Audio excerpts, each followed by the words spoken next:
You know, I feel like we used to think of software as something entirely invisible, like weightless, right? Yeah, completely. Just a bunch of ones and zeros floating around in the cloud. Exactly. Completely disconnected from the physical world. Right. I mean, the whole appeal was that it felt magical. You write some code, and suddenly it just exists everywhere, instantly, without any, physical friction. But then you look at what is happening with artificial intelligence today, and that illusion just completely shatters. Oh, absolutely. We are realizing that the cloud is, well, it's actually made of steel and silicon and copper. It has a massive physical footprint. Yeah, it requires land, water, and just an absolutely insatiable appetite for electricity. Which brings us to today. Welcome to today's deep dive. Today is Monday, July 13th, 2026, and we are working through a massive stack of source material from the Daily Tech Reader for you. And we've got a lot to cover today. Earnings reports, regulatory filings, some major geopolitical developments. Yeah, and our mission is to synthesize all of this for you. Because when you stack these stories side by side, a hidden, overarching narrative really emerges. AI is no longer just a neat software tool. It is physically, economically, and systemically rewiring our entire world. And the scale of that rewiring is, it's unlike anything we've seen in modern industrial history. So we are going to take you on a journey today, one that starts right in your pocket with the skyrocketing cost of your next phone, moves all the way to AI data centers literally being launched into orbit. Which is still wild to think about. I know, right? And then ends with a geopolitical collision over who gets to write the rules for the future of intelligence.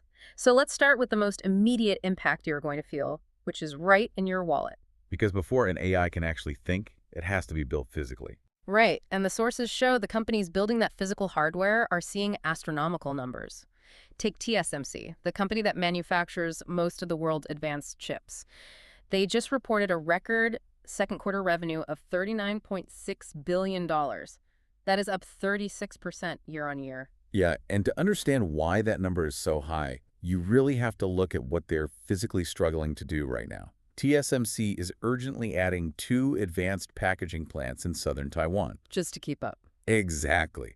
They're trying to ease this severe bottleneck in a manufacturing process called CoWoS. Okay, let's unpack this. What exactly is CoWoS and why is it causing such a massive bottleneck? Yeah, so think of traditional computer chips like a sprawling suburb. You have different components spread out on a motherboard, and data has to commute back and forth between them. And that commute takes time.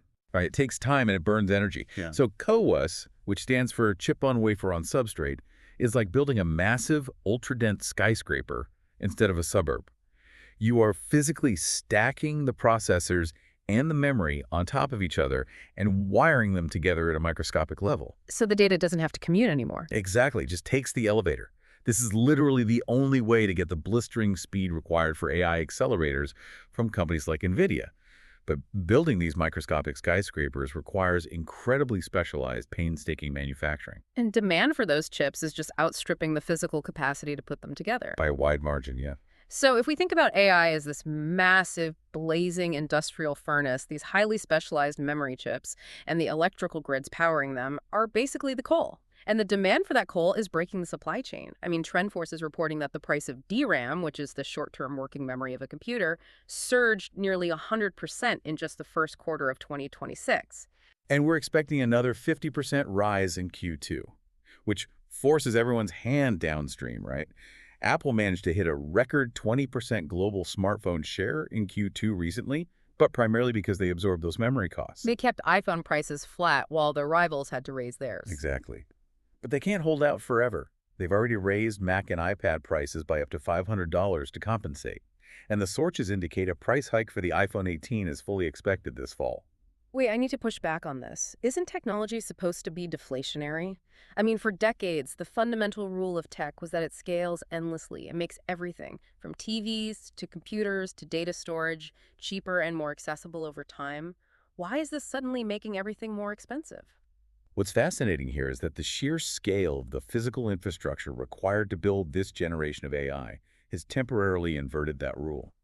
You have economists at major banks like JP Morgan and Goldman Sachs explicitly warning that the AI build-out is actively inflationary right now. Meaning it's actually driving up the cost of living for everyday people. Precisely. The race to build the smartest models requires so much raw material, so much specialized silicon, and just so much baseline power that it is driving up the cost of everyday consumer electronics. And utility bills, right? Oh, absolutely. Goldman Sachs is forecasting electricity prices to rise 6% this year, another 6% in 2027, and 3% in 2028, specifically because AI data centers are absorbing all the new electrical capacity on the grid. Wow. Yeah, the infrastructure is so incredibly expensive to build that the costs are bleeding directly into your monthly utility bills. So if AI is consuming so many physical resources that it's driving global inflation, what happens if the return on that investment takes, I don't know, 10 years to materialize? Or what if the bubble just pops? That is the million-dollar question. Because we're seeing tech stocks falling today because investors are fiercely debating these AI return on investment timelines. And this structural anxiety over how long it will take AI to actually pay for itself is being compounded by renewed U.S.-Iran hostilities in the Middle East, which, as a quick aside, is a very sharp reversal from that tentative peace agreement on the Strait of Hormuz we saw reported just back on May 31st. Yeah, and obviously the geopolitical volatility in the Middle East is certainly rattling supply chains. Yeah. But the deeper, more structural anxiety for these tech stocks is the sheer size of the AI capital expenditure. The spending's just massive. Right. Investors are looking at the billions being spent on data centers and realizing that the deployment phase of AI is going to be incredibly long and incredibly expensive. And we are seeing warnings that this isn't just a localized tech problem anymore. Career analysts at the U.S. Treasury are warning that this AI infrastructure boom is now, and this is a quote, too entrenched to unwind quietly. That's a terrifying phrase. Right. If there's a sudden downturn in AI investment, it wouldn't just be a tech stock correction. They're projecting it would crash private credit markets and even the utility companies that have dedicated all their future capacity to these data centers. And over in the UK, regulators have just placed AWS, Google Cloud, Microsoft Azure, and Oracle under financial systemic risk supervision. Which is a massive shift in regulatory posture. I mean, that is the first time any major economy has imposed this kind of oversight on cloud computing. So does this UK regulation essentially mean we have to treat cloud providers like massive banks now? Are they literally too big to fail? If we connect this to the bigger picture, the answer is essentially yes. These tech giants, the hyperscalers as they're called, because they operate data centers at a massive global scale, they become the load-bearing walls of global finance. Wow. Systemic risk supervision means regulators are going to stress test them the exact same way they stress test a major bank. Because if a major cloud provider goes down today or faces a severe credit crisis, it doesn't just mean your email is offline. Right. It means global payment networks, stock exchanges, and private credit pipelines just freeze. The underlying plumbing of our economy is now inextricably linked to the success of these AI data centers. And investors aren't asking if AI will pay off anymore, they're asking when. So the physical infrastructure is foundational, it's expensive, and potentially a massive systemic risk. Let's look at how companies are actually using this power at the software layer to justify the expense. Because we have an extreme productivity case from a tech company called Bending Spoons. In 2025, they had 800,000 job applications. That's a lot of resumes. Yeah, and they only hired 286 people. Because by the first quarter of 2026, they had AI automating 90% of their code pull requests. Now, for those of you not living in software development all day, a pull request is essentially a developer submitting a draft of new code and asking the team to review and approve it before it goes live. Right. It used to require human engineers carefully reading line after line of code to spot bugs or conflicts.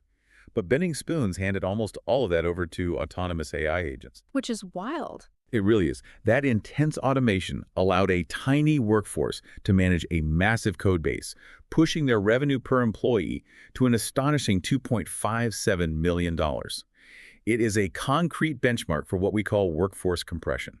Here's where it gets really interesting, though.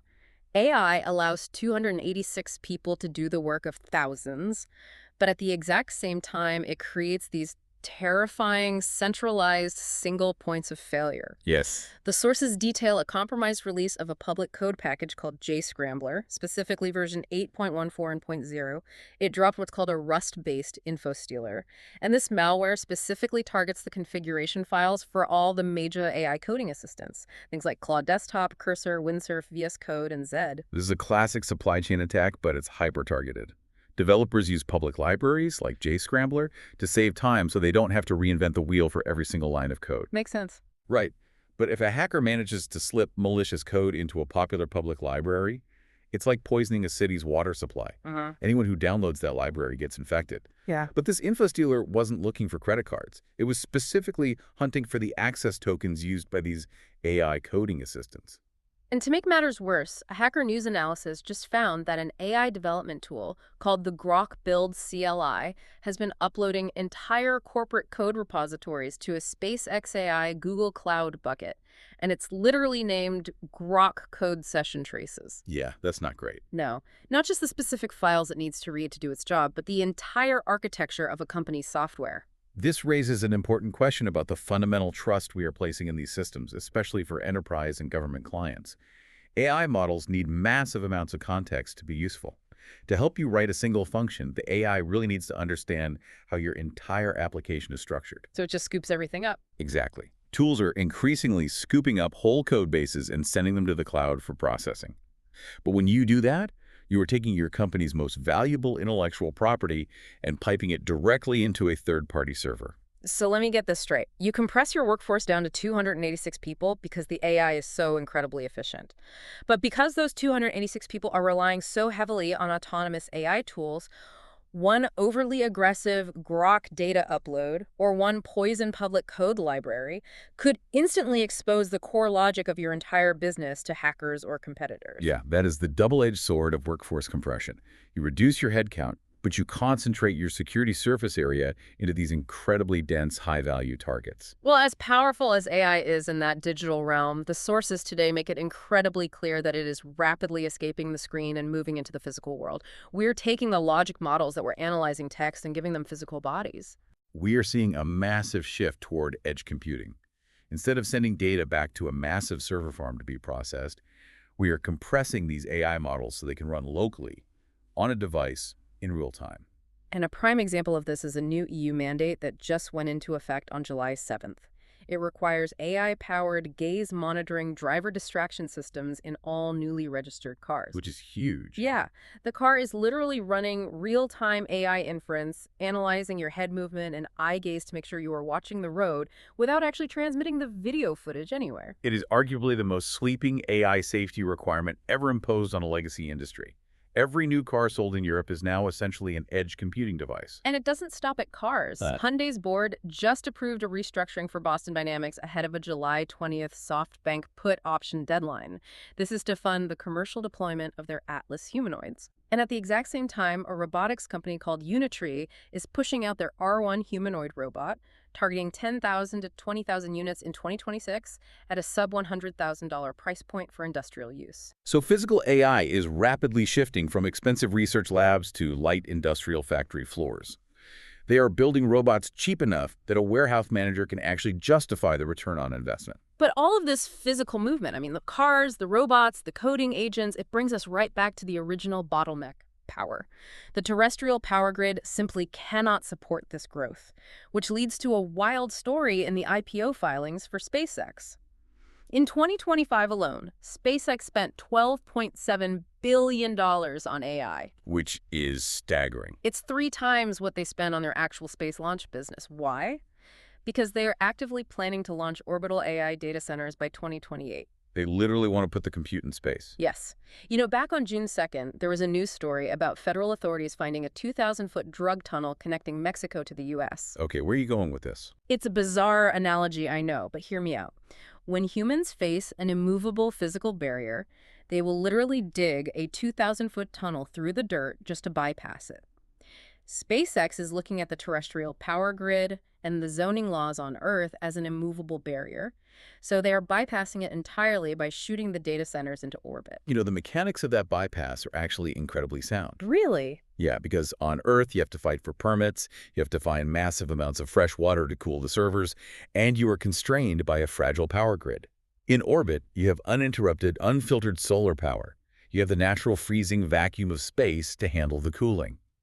A company with launch capabilities looks at the ultimate unrestricted physical frontier and sees a permanent solution to the AI compute bottleneck. Which brings us to the ultimate climax of all this movement.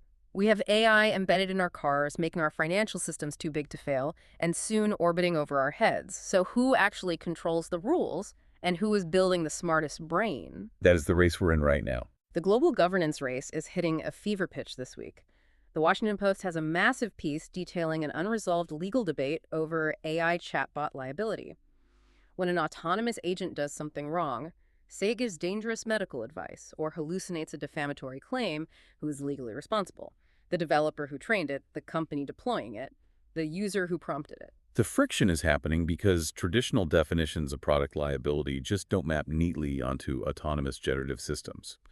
The technology is completely outpacing the legal frameworks. We already saw this tension flare up back on June 1st when Florida became the first state to sue OpenAI over ChatGPT safety failures, which, just to be clear, we are simply reporting on the legal friction here, not taking sides on the lawsuit itself, but we are seeing companies putting up their own defensive walls regardless. Cloudflare is launching a granular AI bot management tool. Starting September 15th, it will default to blocking AI agent and training crawlers on ad-supported websites. The open web is actively trying to lock its doors. And geopolitically, the stakes are peaking right now. Chinese President Xi Jinping is delivering the first ever presidential keynote at the World AI Conference in Shanghai on July 17th, heavily signaling a push to lead global AI governance. Again, just looking at the facts of the international rivalry here. So what does this all mean for the immediate future? It means we are on a collision course, and mid-July is the epicenter. Consider the convergence of events here. On the exact same day that Xi Jinping addresses the World AI Conference, July 17th, Google is launching Gemini 3.5 Pro for general availability. This model features a 2 million token context window. Let's explain what that actually means, because tokens can sound a bit abstract. Right, so token is basically a piece of a word. The context window is how much information the AI can hold in its working memory at one exact moment. A 2 million token window means the AI isn't just answering a quick question. It's massive. Yeah, it can read the equivalent of the entire Lord of the Rings trilogy, plus all the appendices, memorize every single character interaction, and then answer a complex question about the overarching themes of the text in seconds. And Google has priced this capability at a highly disruptive $1.25 per million input tokens. Wow. They have made it so cheap to process information that analyzing entire textbooks of data now costs literal pennies. And while Google drops the price, Elon Musk is claiming his Grok 4.5 model is accelerating fastest, hitting 80 tokens per second with an imminent EU launch.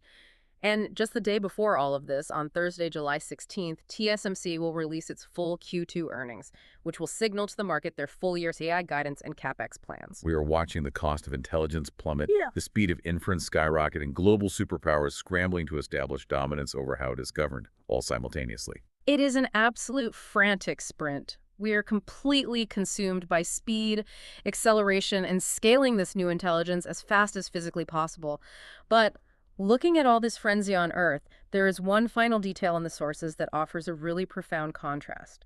NASA just announced that the New Horizons probe has awakened from hibernation. That's incredible. It really is. It is currently operating approximately 6 billion miles from Earth, out past Pluto, and the science team is reactivating its instruments for the Kuiper Belt. The engineering required to maintain functionality that far out in the solar system for that many years is just remarkable. Right.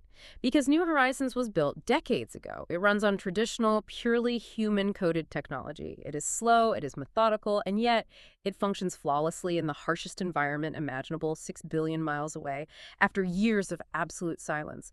So as you go about your day and you think about how we are rushing to hand everything over to these rapidly iterating, incredibly complex AI systems, our financial markets, our corporate code bases, even the safety systems in our cars, ask yourself something. Will these new AI-driven systems possess that same multi-decade fail-safe endurance? Or are we trading long-term human-coded resilience for short-term automated acceleration? That really is the defining engineering question of our era. Thank you so much for joining us on today's deep dive. Keep questioning the systems around you, and we will see you next time.